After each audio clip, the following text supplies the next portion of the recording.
Hey, today I'm going to do a quick comparison between an Ox blade and a Diablo blade. Both of these are 7¼ inch blades and 24 teeth framing blades. Now, I'm going to use my Milwaukee 7¼ inch saw because I want to make sure that I have corded power and consistent power, nothing runs out.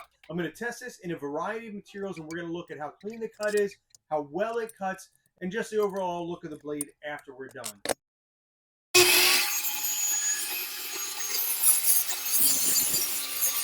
Both blades are thin curved carbide blades to offer some resistance to breaking when dropped or hit at the job site. They also have some sort of extra resistance or protection for the teeth. The Ox blade has Ox lock and the Diablo blade has a tri-metal hawk resistant. Both of these are supposed to help the teeth stay in place and give you a better cut. Now the Diablo blade has a PermaShield non-stick coating, whereas the Ox blade is tempered and then has an anti-friction coating put on for improved cutting. Now they both have laser cuts where the Ox blade has a big, nice, large cutout. The Diablo blade just has a sort of thin cutout. In terms of the testing here, I wasn't very scientific. I just sort of wanted to get an idea of how they would do in each of these materials. Repetition would have been better, you know, seeing these how these last over long periods of time. I tested in 1/2 inch sheathing, 23/32 OSB flooring, 2x4s, and then I did it again longwise and for a longer cut in the OSB and in 1 3/4 walnut.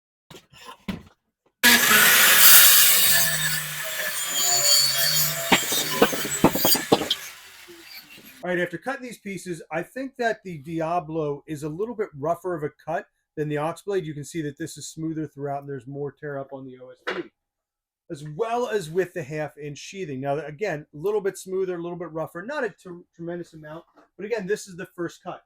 There are a couple things that I like about both of these blades. They're both well priced. I like the thin kerf on both. One of the things I don't like is that the Diablo name has worn off. Not because I care about the name, but rather it indicates to me that there might be wearing off of the friction coating on this versus the Ox blade. It's lasted. The other thing I don't like is that the Diablo blade has a sticker on the back, which causes minute issues with cutting. If you're framing, it's not huge, but other types of things, I just like that it's printed on. But the bigger issue to me is that this laser cut here is clean. If you look at the laser cuts for this Diablo, you can see a buildup on these. And these aren't the ones with the sticker on the other side. I worry about that buildup and how that's going to affect cutting longevity and whether or not this is going to be able to withstand long-term compared to the Ox. A few minutes later. So after doing that video and the end results, I decided to do one more test where I shot 5 framing nails into a piece of 2x4 and decided to cut those just to see how the blades reacted to that. And the results of this actually surprised me a lot.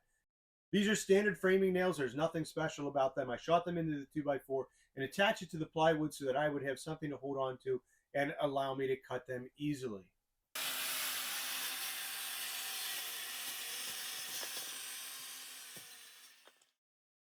So after each cut, I went back and examined the blades because I wanted to see how the blades actually cut through and what results were on there. With the Ox blade, there were a few little pieces of metal. There was no damage to the blade overall, and it didn't look bad. With the Diablo, there was more pieces of metal stuck on there. I don't know if it was a brazing or what, but there were scratches to the finish as well. So I think the Ox blade came out far ahead.